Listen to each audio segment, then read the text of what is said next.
Hello दोस्तों, कैसे हैं आप सब। तो चलिए आज की कहानी स्टार्ट करते हैं। मेरे पति के देहांत के बाद मैं अपने इकलौते बेटे के यहाँ रहती थी। मेरी बहू का एक अलग ही रूप मुझे देखने को मिला, साथ ही बेटे का भी। दोनों के मन में क्या है मैं अच्छे से जानती हूँ। वो चाहते थे कि मैं वृद्धाश्रम चली जाऊँ। उनके जाने के बाद मुझे यह सब देखना और सुनना पड़ेगा, इसका मुझे कभी अंदाजा भी ना था।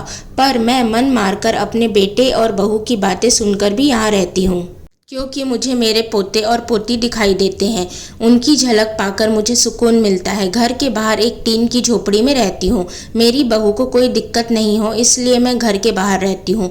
बेटे ने थोड़ी मेहरबानी की है तो ऊपर टीन की चादर लगवा दी। समय समय पर थोड़ा राशन दे देता है तो मैं अपना बनाकर खा लेती हूँ। मैंने अपने बेटे को कह दिया है कि मेरी वजह से उन दोनों को कभी भी कोई भी प्रॉब्लम नहीं होगी।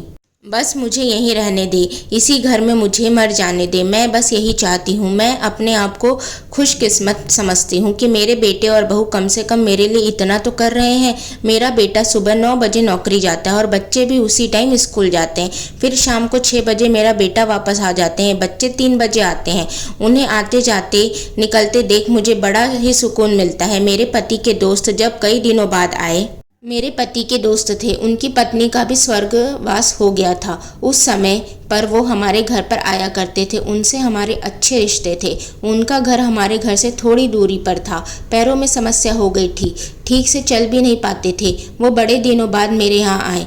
मुझे उन्हें देखकर अच्छा लगा। उनका हाल भी मेरी तरह ही था। बच्चे अब उनसे भी परेशान थे। आकर मेरे पास अपना दुखड़ा रोते थे और उन दिनों को याद करते थे। बुढ़ापा हम जैसों को बहुत रुलाता है। उनकी पत्नी का स्वर्गवास हो गया था और उन्हें चलने उठने में समस्या थी, इसलिए वो अपना खाना भी नहीं बना पाते थे। मेरे पास आए तो मैं समझ गई कि यह इतनी मुसीबत में चलकर पुराने दोस्तों के यहाँ चाय और खाने की चाह में ही आते होंगे।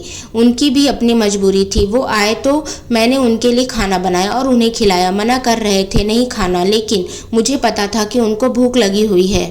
मेरी बहू ने मुझे और उन्हें खाना खाते देख लिया। वो कुछ भी ना बोली। ऐसे ही वो यहाँ 2-3 बार आए। जब भी वो आते मैं उन्हें खाना खिलाती। फिर उनके जाने के बाद जब मेरा बेटा आया तो बहू कहती है कि तुम्हारी माँ कितनी बेशर्म है, पता नहीं किस किस को आजकल बुलाकर खाना खिला रही है। बड़ी मुश्किल से कमाया जाता है और यह लुटाने में लगी है। इनका राशन बंद करो, कुछ दिन भूखी रहेगी तो अकल ठिकाने आ जाएगी। मैंने कहा कि मैं उन्हें अपने हिस्से का खिलाती हूँ। तुम्हारे पिताजी के पुराने मित्र हैं। फिर भी बहू का उल्टा सीधा बोलना शुरू रहा। घर के बाहर रहकर इनको आज़ादी मिल गई है, पता नहीं क्या क्या करती है। बेटा भी बोला कि कुछ दिन भूखा ही रहने दो इन्हें। मुझे मेरे बेटे ने घर के पीछे सीढ़ी के पास ले जाकर बैठा दिया और कहा कि अब यहीं बैठी रहो। मेरे तो अब आंसू भी सूख गए थे। अगले दिन मुझे खाना नहीं मिला। मेरे टीन के उस छोटे से कमरे को बहू ने तोड़ दिया था। एक दिन पूरा भूखा रहने के बाद मैंने सोचा कि मैं गलत कर रही हूँ। मुझे अब बेटे के यहाँ नहीं रहना चाहिए और शायद गलती भी मेरी ही है। मेरी ही परवरिश में कोई कमी रही है, तभी तो यह परिणाम आया। अगली सुबह मैंने अपने बेटे को कहा कि मुझे वृद्धाश्रम छोड़ा। अब मैं तुम दोनों को ज़्यादा परेशान नहीं करना चाहती हूँ। बहू ने कहा कि एक दिन भूखी रह, अकल ठिकाने आ गई। बेटे के चेहरे पर भी अजीब सी खुशी थी। जल्दी से तैयार हो गया मुझे छोड़ने के लिए। बहू कह रही थी कि आज की छुट्टी ले लो, यहीं आसपास मत छोड़ाना, कहीं 3 दिन में वापस ना आ जाए। मैंने अपनी बहू से कहा कि बेटी चिंता मत कर, मैं अब कभी नहीं आऊँगी। मैंने अपने पोता पोती को गले लगाया। मुझे पता था कि अब मिलना नहीं हो पाएगा।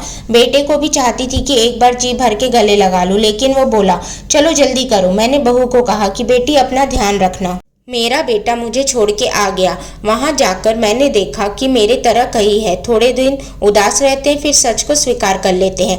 मैं यहाँ अब खुश हूँ, कुछ काम भी करती हूँ। मैं चाहती हूँ कि मैं कुछ ऐसा करूँ कि ऐसा किसी के साथ ना हो, लेकिन ऐसा कब किसके साथ हो जाए कोई बता नहीं सकता। लेकिन माँ बाप को ऐसे समय के लिए भी तैयार रहना चाहिए।